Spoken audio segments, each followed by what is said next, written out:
Great. Thanks, Mark. Morning, everyone. Thank you for having me here today. Relavo is a medical device company that enables kidney failure patients to live longer and live better. Today, we're raising a seed round of $2.5 million, of which we have $1 million raised with a $7 million post-money valuation cap and a 20% discount. In the United States alone, over 800,000 people are affected by end-stage renal disease or kidney failure, while over 500,000 people are left to receive some form of dialysis to survive. My aunt was one of these people.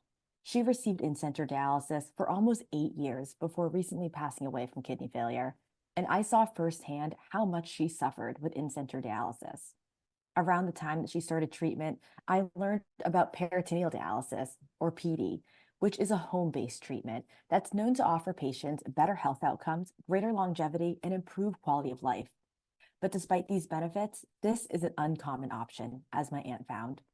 Only about 12% of dialysis patients actually receive PD, largely due to the risk of peritonitis, an infection of the peritoneal membrane that affects nearly 30% of patients each year. These infections require hospitalization in over 50% of cases and contribute to 1 in 6 PD patient deaths. At Relavo, we'll help patients live longer, receive better, safer care, and save the healthcare system money. But before getting into how we do this, I want to step back and talk a little bit about how PD is done today. In the diagram to the left, you can see that patients today have to manage a huge mess of tubing, and they're expected to make a series of sterile connections to set up their dialysis treatment at home by themselves. When patients are treating themselves in an uncontrolled environment, their sterile tubes can become easily contaminated by things like breathing or coughing, touching tubes to non-sterile surfaces, or fur or hair in the environment. Existing efforts to prevent peritonitis, which are based solely on education and patient vigilance, just aren't working. So to address this, we've developed the Peritonex, a self-disinfecting connection device that minimizes the risk of infection. Rather than patients connecting dialysis tubes together directly, they'll instead connect them to our device, which internally disinfects the tube ends by injecting, dwelling, and retracting an antimicrobial solution into the connection space. Our Class 2 de novo 510K product disinfects after connections have been made, which eliminates the risk of secondary exposure to microbes and reduces the reliance on patients to be highly vigilant of contamination events.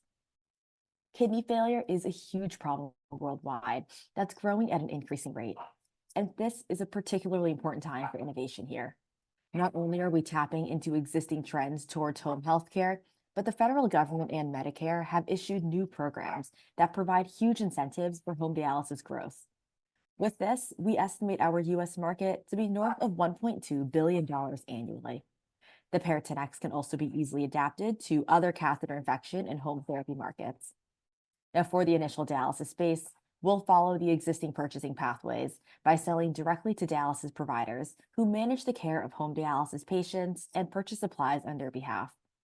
With the Peritonex, we'll provide current PD patients with higher quality care and allow more kidney failure patients to experience the benefits of home treatment. Dialysis clinics and Medicare will also save money from fewer infection cases, fewer hospitalizations, and because PD has a lower cost of care than other types of dialysis. However, we're not the only ones working in this space. Unlike other competitors, the Peritonex is compatible with and complementary to existing dialysis systems and products, actively disinfects tubing to reduce infection risk, reduces patient burden, and is affordable to dialysis clinics. So where are we right now? To date, we've finalized our product's design, demonstrated the safety and efficacy of our disinfection device, and raised $2 million in non-dilutive funding. We've also been granted 2 patents and were accepted into FDA's Safer Technologies program. We're now developing our supply chain and preparing for product validation testing towards FDA submission. We expect to have FDA clearance by late 2025, at which time we'll begin our commercial launch. So we invite you to join us as we reduce the burden of kidney failure and provide patients with safer treatment. Thank you.